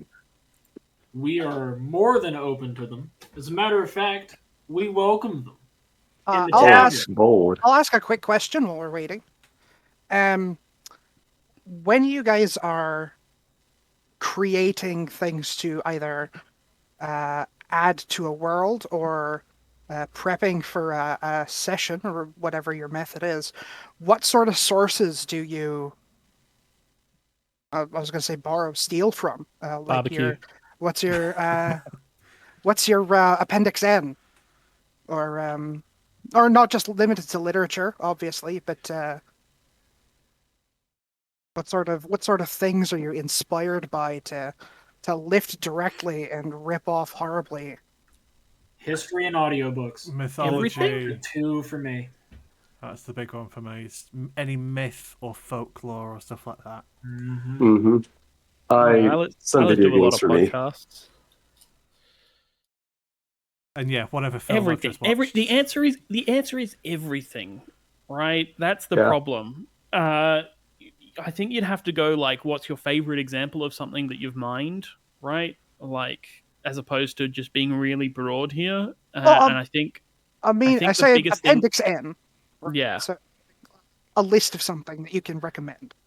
The biggest possible thing that I could recommend is a podcast called Friends at the Table. It's an actual play podcast focused on critical world building, smart characterization, and fun interaction between good friends. Now is actually a really good time to jump on because they're between seasons, and so the thing that's being added to the feed at the moment is a game that they did for their Patreon feed, which is about 1890s mall kids. Oh, interesting. It's very funny. It's very funny. But yeah, I'll let somebody else go. Honestly, it's like if you want a list, like if you want a level of creativity that is only surmised by somebody who is able to do a world setting, Yahtzee Croshaw, 0 punctuation. He has audiobooks. He narrates them. He does a great job at world building. We'll save the galaxy for food. Mog World. Jam's my favorite. Like Jam's great. I love Jam. Like those are great because those are world building settings that is nothing but asking questions and you get the answers when it matters, not when you ask. And that's what I like about it the whole entire time. And then there's Kelcade, who has written a pretty decent amount of books. Dakota Kraut for any of the dungeon-based books, if you want to go and learn about like dungeon creation. Drew Hayes for how NPCs would interact with the world. Andrew Rowe, if you want to go from the perspective of like a new Magic setting.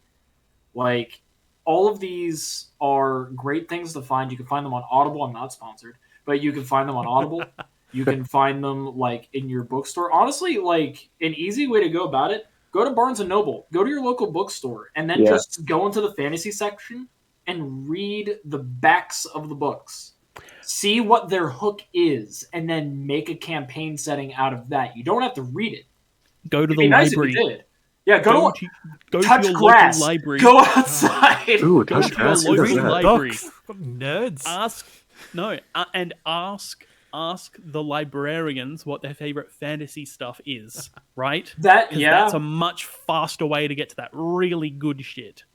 And Oh, yeah. if they don't have an answer, they'll direct you to someone that might, because clearly there's going to be somebody there that frequents that section, and they'll know them by name, and they will point you in their direction. Because that person, they're going to want to talk to you, and they're going to want to be able to chew your ear off involving it, because you're going to benefit from it. There's only benefit because they know something that you don't, and you're going to learn it. They'll make sure you learn it because they're Oh, not yes, going they to let will. you leave Right. until you learn something from them. Until you're basically repeating it back verbatim, yeah, you're not leaving at all. Can you say this word for word? Yeah, I've had that happen. I know how it is.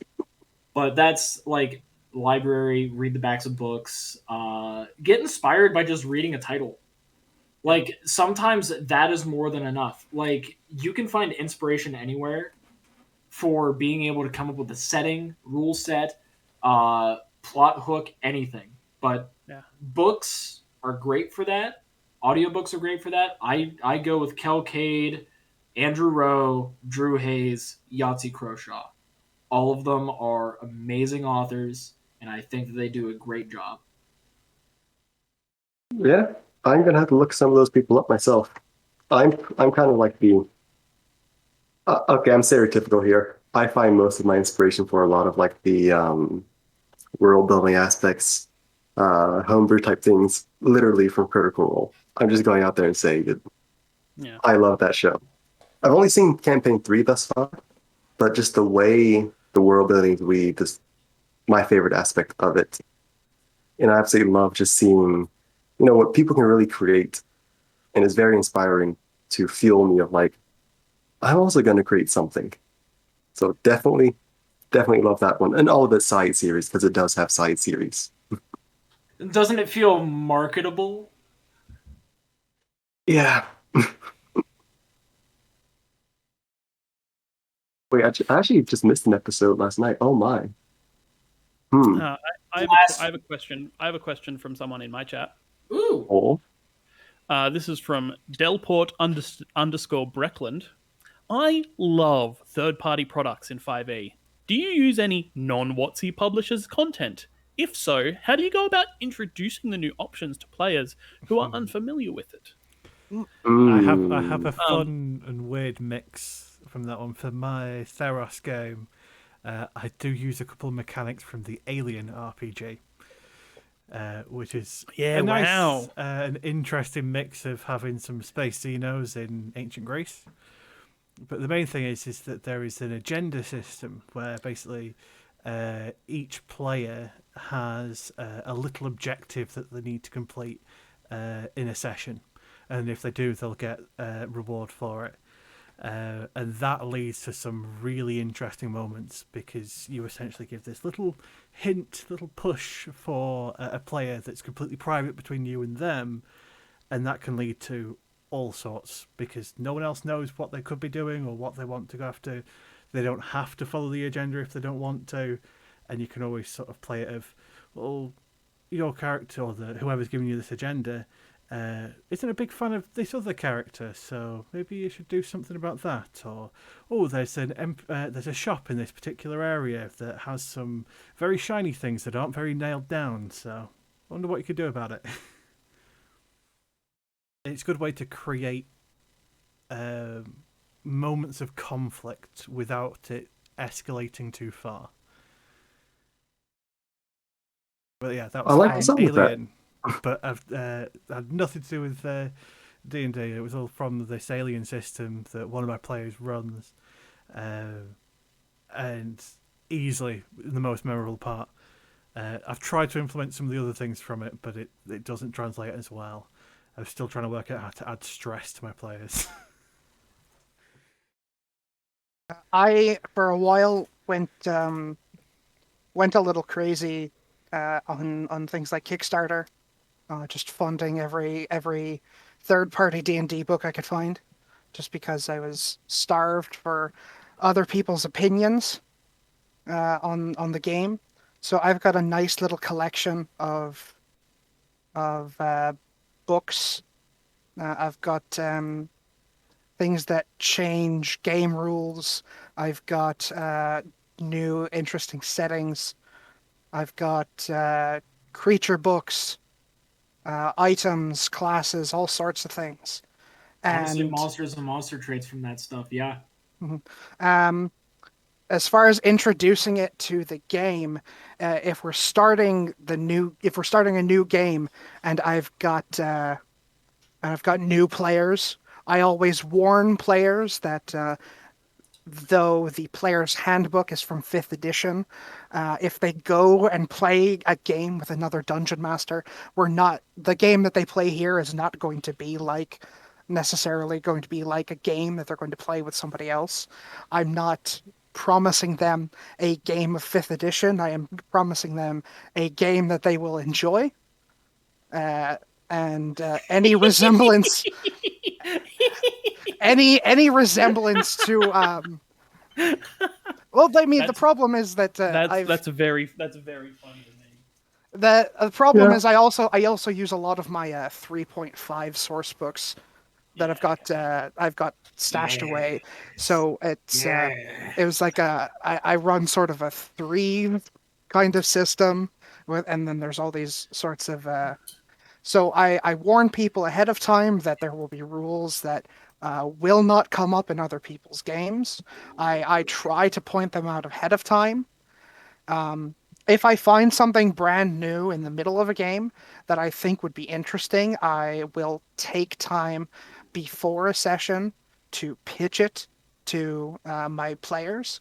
If they like the idea, we will not use it immediately. We'll sort of we'll pick like a milestone moment, maybe like a level up, or once they've gotten past whatever chunk of shenanigans it is that they're doing at the time, and once things have sort of settled down, we'll start introducing new rules so that they can get accustomed to them while things are not uh, constantly burning. Uh, but those are mostly the two different scenarios that I'd be getting new rules introduced, and it happens. It does happen a lot. Oh, I will say it's, that I have plenty of times that I've found rules that I thought would be interesting, but my players have shot them down. oof, yeah. And I find that, you know, again, you're a player, you're a referee, you're not a tyrant.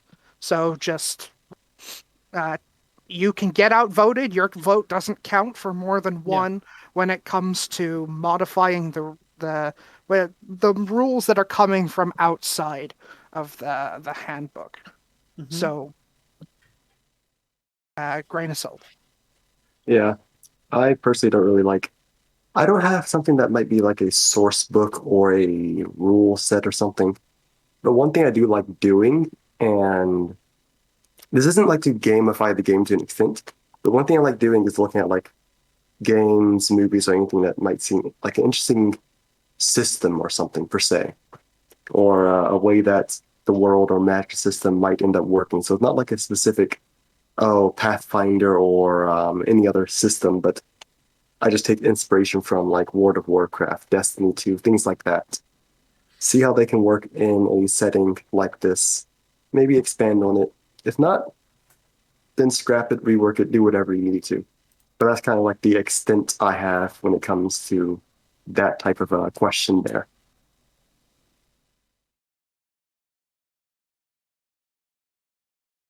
So, any more questions we got around here?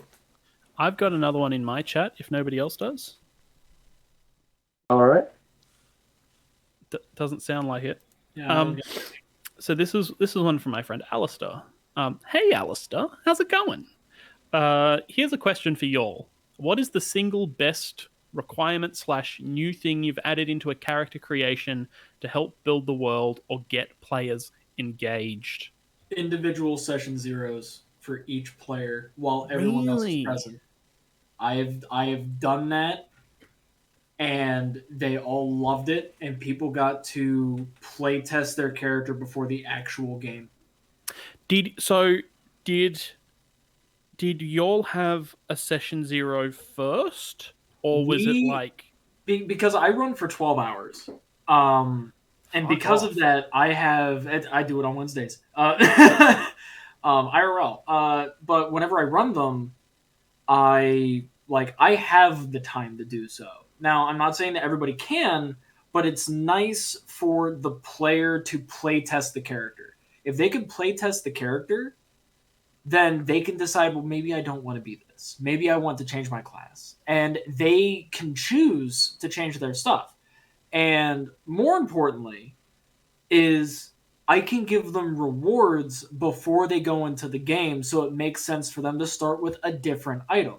The fact that I do it in front of everybody else makes it so much better because they start off with so many but because a good example is I have in my setting towers. These towers, you go into it, you can get like a mark from it. I've had, let's see, one gained the soul bind to the NPC that was with the party. Another one ended up gaining, like, they went into a historical event because the tower recreated a historical event. They got a necklace that allowed them to speak Dwarven, even though that they didn't know the language beforehand. Like, they got small benefits that didn't really matter, but they could matter later on. Another player, they ended up gaining an artifact that allowed them to talk to their deity, and the artifact leveled up with them as long as they performed actions that their deity would have liked. And it allowed them to build their character in front of everybody else. And when game time came around, everybody knew how everyone else would act before meeting them. And that was amazing for our first actual session. I loved that. Actually sounds kind of cool. I mean, Quite interesting. yeah, if you can dedicate the time to it, that's a pretty perfect way Yeah. of starting it. But as you say, there's Mhm. a big time sink. It took, if I could huge actually time sink? like say how long it took about 4 hours. But that's Sounds because about right. people that went into the towers, they each had like only two rooms, technically three. The beginning room, which is meant to have a puzzle that they solve.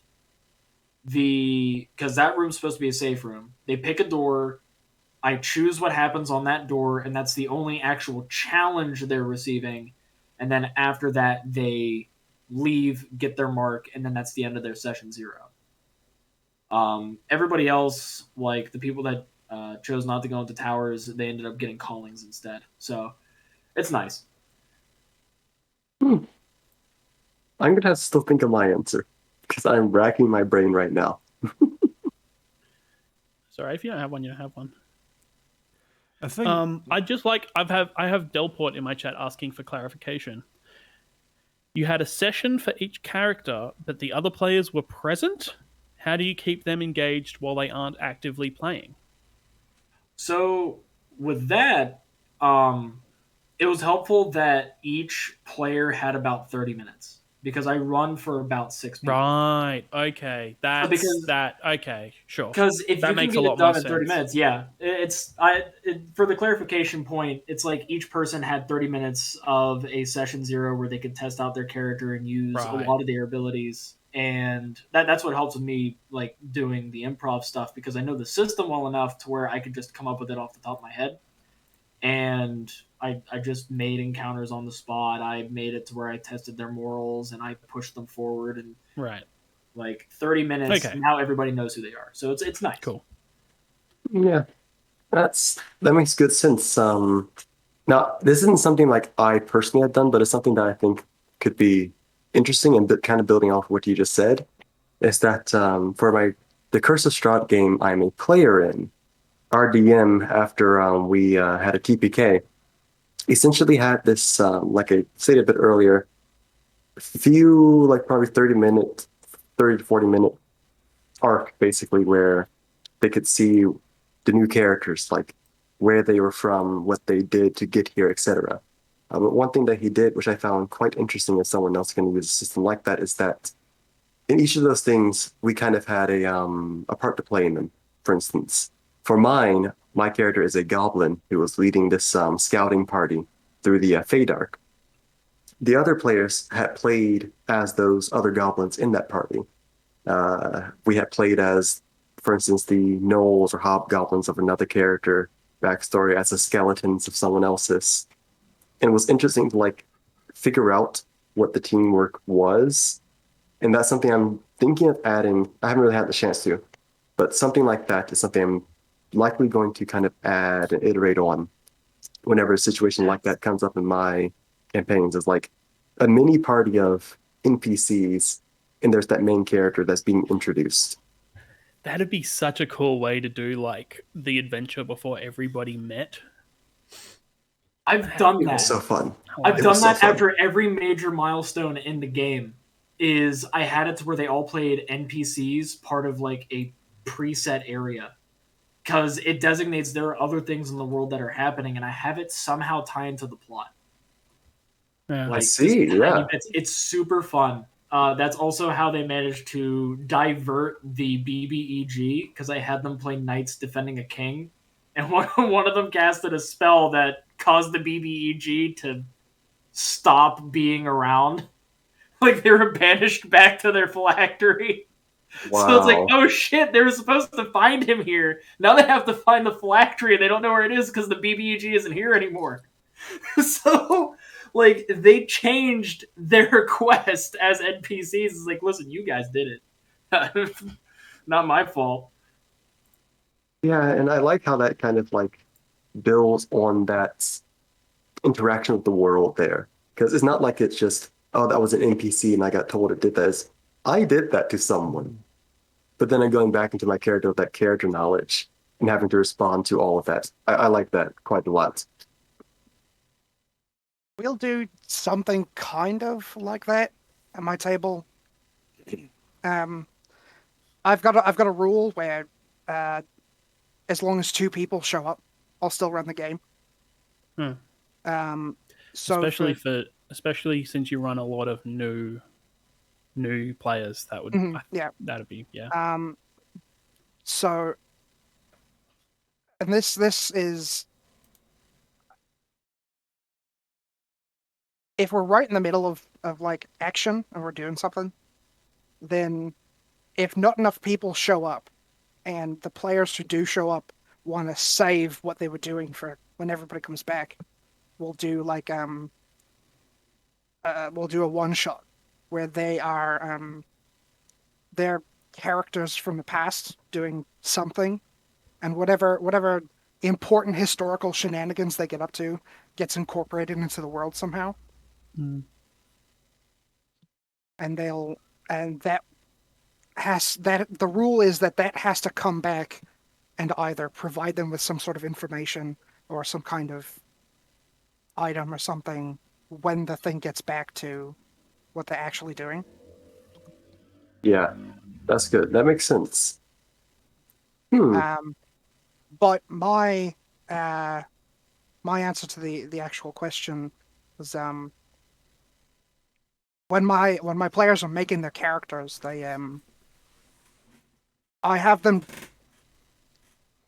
not design like on a map or anything, but I have them create for me, if not their entire hometown, then at least like a neighborhood that they grew up in, so that if they ever have to go back there, then um,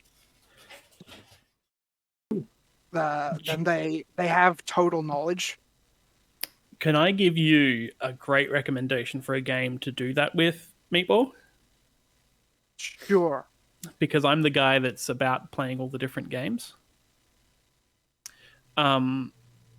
There's a great one called I'm sorry. I'm sorry. Did you say street magic? Hmm? Which is just it's a very good one for that for just outlining a place and the people in it and Mhm. the things that only the people who live in it would know about Right. it.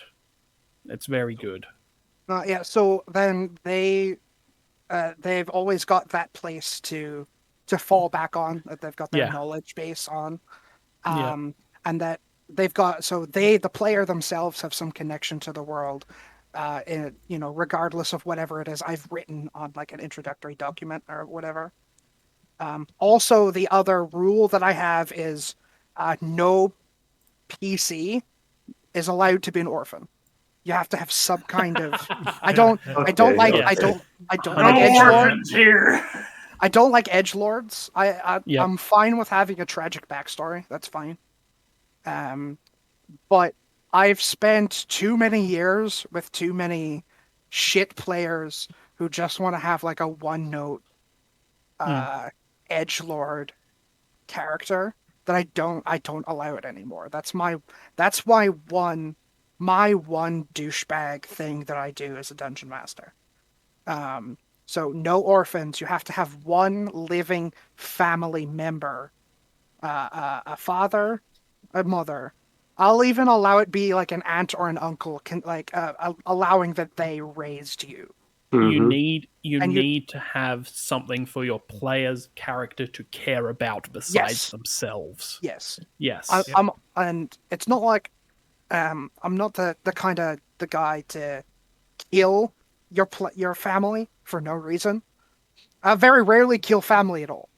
You know, if the players are going to cause a fucking apocalypse, then their families might die. That's because they did that. I'm not going to just be like, oh well, I'm not going to pull it out of my ass for no reason. Yeah, feeling that Uh, that kind of call to action of I killed your father or mother or whatever. It's just like again. But by the way, I love whenever the orphan portion comes up because it's like, oh, I don't like I'm gonna be an edgelord from it. It's like that they choose only one aspect of like being somebody who's like, oh, I was cast out from society. I'm an orphan. It's like I don't have anybody. They choose to just have their character be resentful. You can outright view it as if you make a friendship, you view that as a lifelong friendship because that person took time for you, and then it's like, and then Yeah, you build attachments like very easily, or like you Yeah. cherish things more. So like they have very few possessions, but they're important to them, or it's like they frequent the orphanage that they're at. Like You now that make they like you make them care you about the environment they were in. you make them watch Annie and show how much Annie loves all of the other orphans. right. So, uh, Orphans together strong. Orphans together yes. strong. there's only Oh, there's that's only good. there's only Orphan, ever no kill one other orphan. there was only ever Yes. one Orphan fight. orphan character I ever saw that I liked. And it was a guy I was in a game with. I was not running this game. And he was playing a cleric who had been an orphan and who ended up in an orphanage run by the church.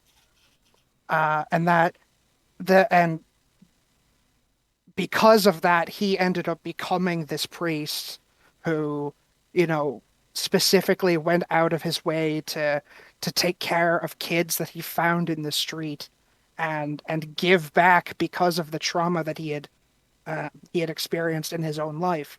And that is not a character that I ever see when people are like, my parents are dead.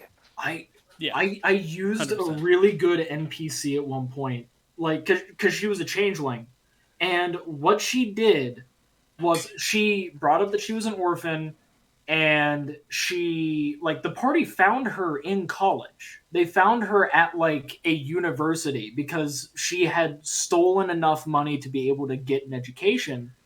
And it's like, why are you at the university? It's like, I want to be a divination mage. It's like, why do you want to be a divination mage? I want to find my parents.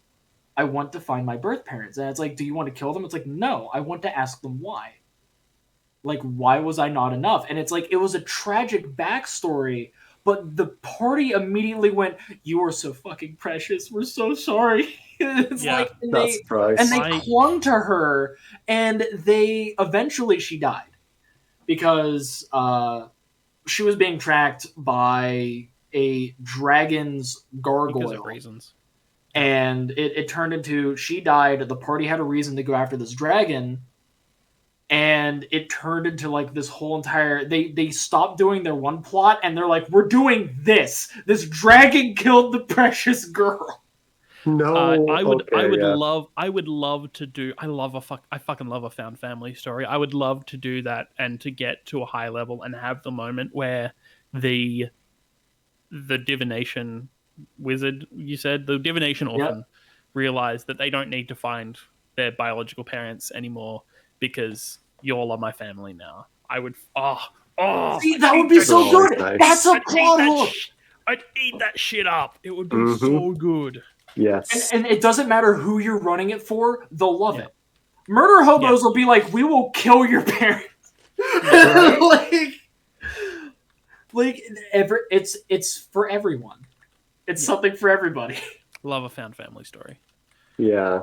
I've played an orphan before, and it was oddly fun because I had thrown together the character at first kind of fast before it kind of mellowed out, and I really found what they're about. But essentially, she was the Changeling lady that got her like traveling troupe of like changelings got exposed, and the city guard on the orders like the king or whatever basically hunted them down and killed them.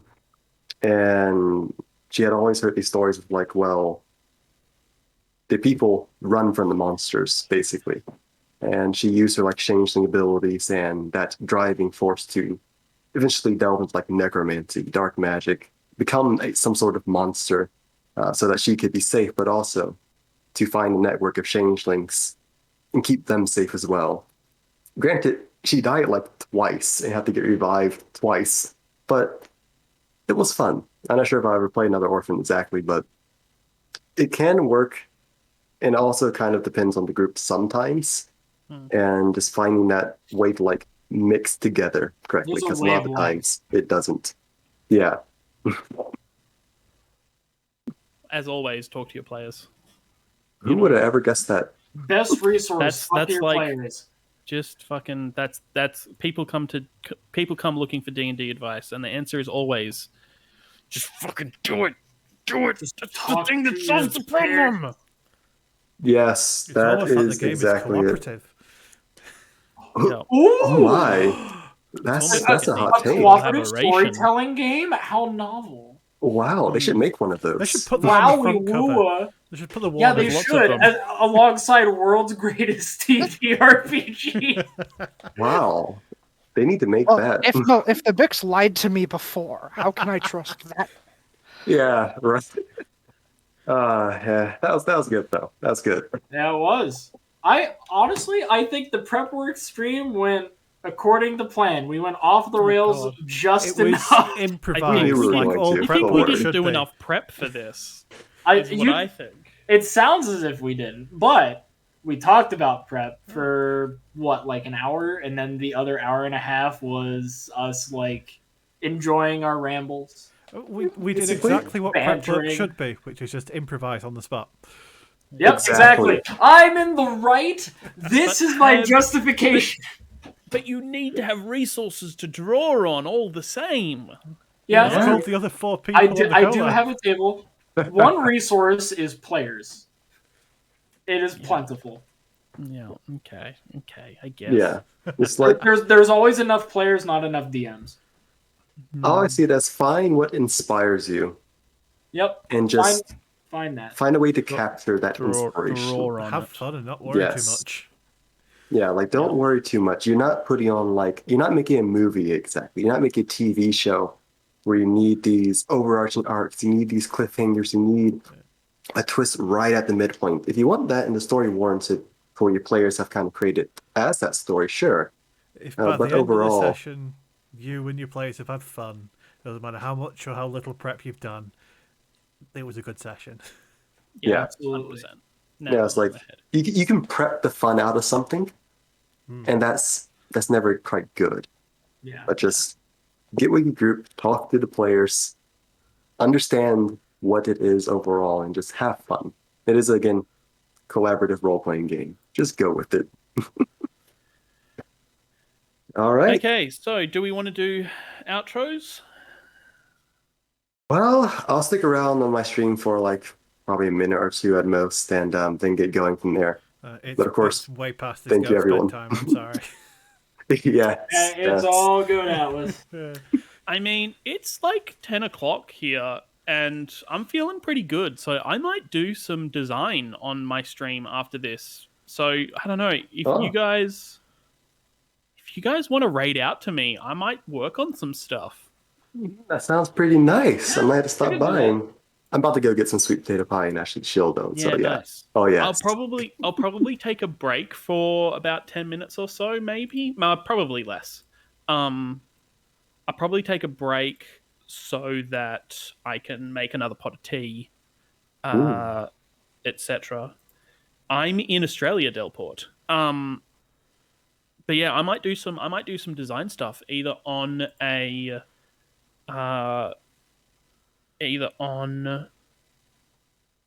session -1 collaborative world building mini game thing, or on my Forged in the Nice. Dark system, depending on what people are interested in after I come back from break. All right. Sounds good. But yeah, I'll either give you you a host or a raid, whichever one. Yeah, thanks. Let's Thanks. get Oh, you I'm to raiding your those ass now. goals. What's the topic? What's the topic for the next one of these? Who knows? Actually, let's look. Who knows?